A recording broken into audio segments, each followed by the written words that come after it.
Hello, Blake Bruning here from Trinity Whip Company, and we're talking about how to defend yourself with a whip. And right now we're going to talk about more of close quarter.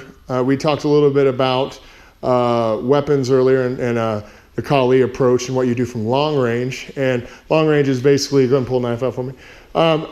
We're just using a knife offhand, but if this knife is, this is as far as he can reach, all right, long range would be out of his range, but still being able to hit his hand, thus breaking his knuckles, thus dropping hand. And then after he did drop, if I hit it and he dropped it from there, whatever, I could continue to hit the face or whatever I need to do. And we can talk about getting close quarters and other stuff too in a minute. This is going to focus more on close quarters, but we're just giving this point of reference to hit the hand. And he's just going to go so I don't hit his hand. But like I said, as he was coming in to get me, I'd be hitting this hand. All right. Now, going all the way back for a minute. Now we'll get more into this where I'm going to be cracking away and trying to hit his hand. But once he comes in, that's where I'd have to convert it. So we've got a reverse grip, as I called it, or forward grip. Just come on in a little bit. And the same thing is if I had the forward grip instead, I would still be hitting his hand and trying to bash this hand as it came in. All right, you don't have to aim. Go ahead and hold it out there. You don't have to just aim for the hand. Just hold out there like it was just stationary. You don't have to aim for the hand to get it to work. Like I said, you can come around and you can hit, the side of the wrist and still break whatever you need. And then when you get farther back, you can use it to hit his hand or hit his face as needed. All right. Go ahead and throw, I guess it's good enough. Go ahead and throw the knife aside on this one. What we're going to talk more about today, though, is more of the unarmed aspects. And with this, generally, I just want to cover three things right now. And one, I call this the street brawler, or I call him the wild swing opponent. It's just a guy that just is just like a caged beast, where he just come in and go and wail on me, come in and just try to wail on me and hit me with it. And we're also going to talk, going back, we're also going to talk more about a guy jabbing in on you, and we're going to talk about being tackled. But right now, we're going to put the whip down. Now, without the whip, there's usually a few basic things I'd like to teach. Now, normally you'd want your hands up regardless, and you'd be like, hey, man, I don't want to fight. You want to de-escalate the situation, but instead of being like, hey, man, I don't want to fight you, this gives more of a signal of you're not really going to do much and you're not trying too much. You just want to stop the altercation. And it's also all your tools are ready to strike or whatever you need. So this can also maybe let his guard down. Usually they're more likely to be aggressive like this anyways instead of calming them down. But with this, there's usually two main tools I like to teach. One's called the interception. This is when I'm just by being able to see him what's going on as he pulls back to swing, I would come right in with that eye strike again. But I would just come straight in with the eye strike on that. And if for some reason I can't see it in time, he comes in to swing me, I could just get back and then come right back in. And say about around here, I'd wait to get back till it was there so it passed. And as soon as it passed, I would come in and strike. And one I usually use with a stick, and we'll talk about this. This is a makeshift called a roof block. Right? And this was a stick, and Filipino Kali, they actually would make this like a roof of a house. But I like this version where it's modified, where the stick braces, if we can say that, braces on my arm. And with this one, this is where I might be holding it more today. I'm not really worried about this other grip, but I'll do the same thing without a hand. And if you get to swing on me, I would just come in. Now my elbows are out. I'm coming forward in anyway, so any forward momentum you had on that first strike wouldn't even be there to hit me. And my head's kind of tucked in, and my elbows a little, so that anything would glance off me and wouldn't hit me on the face. And once again, we're talking more about that wild swing coming in. So instead of just giving me a wild punch, instead of trying to reach out and block this and hit, not that you can't, but if he's a little bit more to the side and has more of a wide arm, it'll wrap around and still kind of clip me in the eyes. And I could start to lose the fight from there. I can't be seen. I'm blind. I just took the first hit. So instead of trying to see what goofy angle's coming in and reach out and block it, instead of seeing him pull back, I would stick him, or I get out of the way and stick him.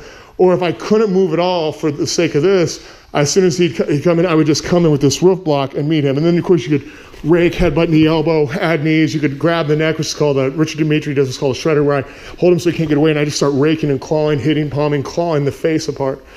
Now, we're going to do similar aspects with the whip in a minute. Another common one we'll deal with is, say his arms aren't so down or wide and they're more close together, like he's actually going to throw some punches. We're not going to deal with kids today. But he's throwing punches. One thing, this is more of a Paul Bruning method, when he throws a jab at me, I would just put my elbow in the way and have him bank off of that. But a more boxing approach would be still, when he's sting jabbing, I would just intercept him first. All right, as I feel he's going, I'd hit him first. Get off first is the phrase. Or if he threw a jab, I'd just step back enough and then come in and strike.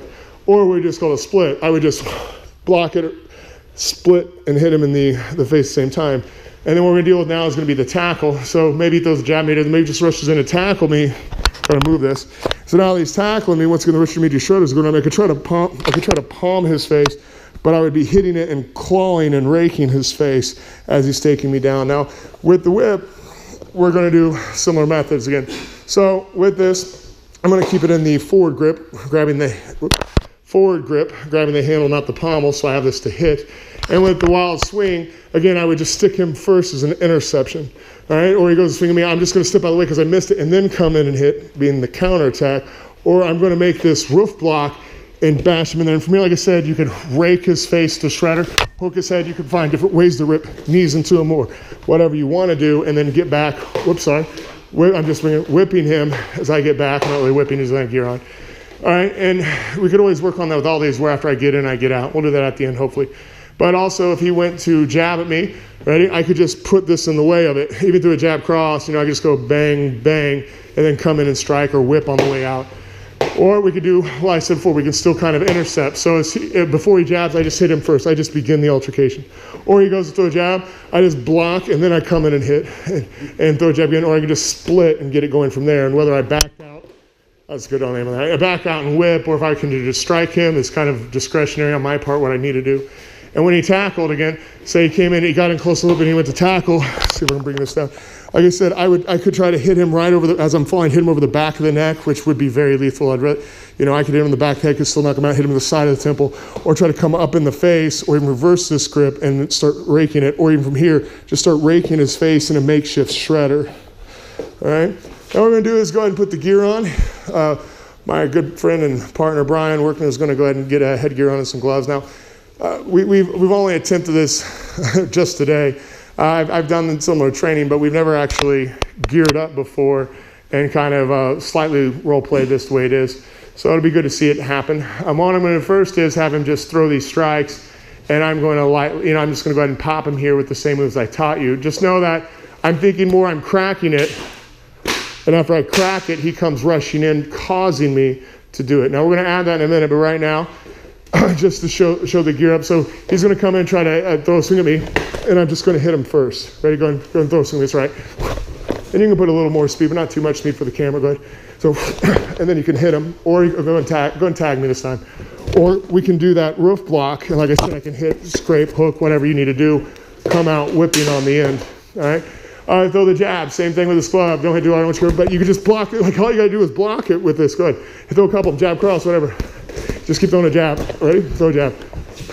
Ready to go. Intercept. Good. Or counterattack however I need it. And then, like I said, I could continue barraging him, hitting him, striking him, or whipping away. And then on the tackle, once again, he's going to come in and tackle. And like I said, I don't really want to hit this one too, but I can hit that face and scrape it. And what we're going to do in a little bit is he's actually probably going to tackle me, and we're going to go from there and see how that happens.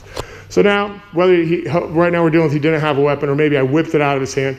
But while the guy's back there, usually people are waiting for their moment to come in, or they just charge. I would say with the whip going on, though, they're trying to really understand more when they want to charge. And a lot of times they probably won't think they'll get too damaged with this, which is they cover everything up at ball, fist, and rush. If they can bridge the gap, they probably won't take that much of a damage unless I really caught him in the eyes. But with this, we've never seen a whip. That's why I said have a lot of different combinations that varied up. So he really is not sure when to come in. And while I'm doing that, I can easily hit him from long range like we taught while I'm keeping him back. But what I'm going to do is we're going to go back to back. Don't charge in yet. And then he's going to find his moment, which would probably be, if I keep doing this, he'll be like, I'm going to find my moment, and when it passes, I go. So it'll look a little bit like this. Go ahead, whenever you're ready.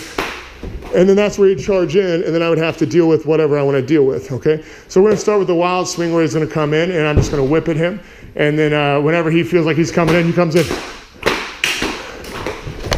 And then there's that. And then, like I said, you can whip it on the way back. You all right? Keep your neck down after I get back. Ready? Come in again with the wild swing. Ready? Oh, sorry. Let's throw some cracks first. So he's in, and run in at me. Like when you feel like you just run in. Ready to go. Right there, I just did the roof block to come in on it. I could do that as an intercept, and probably better just to go right for that instead of the intercept. We'll move on to the jab. So while I'm swinging now, he's going to throw a jab at me. And you hit the head and move back. Ready? Again, he's going to throw a jab at me or whatever. Split, don't hit, hold it, whatever you need to do with it. Tack it on the way out. All right? Go ahead and throw a jab. I'll do some instructions right whenever you're ready. Just break that hand. All right? Just hit it with the hand. And if he veers off, hit or tack. And now we're just going to go ahead and have him tackle me. Whoops, that might have came down on that. Let's go and do that jab again, right? Just throw some jabs. and then just hit that hand. Sorry, hit that hand. Bah, bah. Crack on the way out. But he's just going to tackle me, and I'm going to allow it, and hopefully the camera will see a good chunk of it. Ready? Whenever you're ready. So whenever you're ready, come in. Just going to, whoops, start hitting the face. Like you said, get some space. You can whip it as you're finding your moment to get back and get up. Whoop. All right. Now, these are just a few ways to role play this exercise. And like I said, keep him back. Maybe you hit his hand before his face is coming in. That'd be good. But have them charge in with different attacks randomly. And also, after you're done, finish up with striking if you can. Now, you may need to let go of this when you need to. You don't have to hang on to it. But we're imagining we're still going to hold on to the weapon. My name is Blake Bruning. Again, I am not trying to endorse you guys are now starting this new fight club, or that you guys need to defend yourself with a whip, or I want you to start making this as the new standard and this is the awesome end thing. I'm just showing you if you had to defend yourself, some tactics that would be better and more functional than a lot of the perfection sides you may see. I appreciate you for watching this. God bless. Have a good day.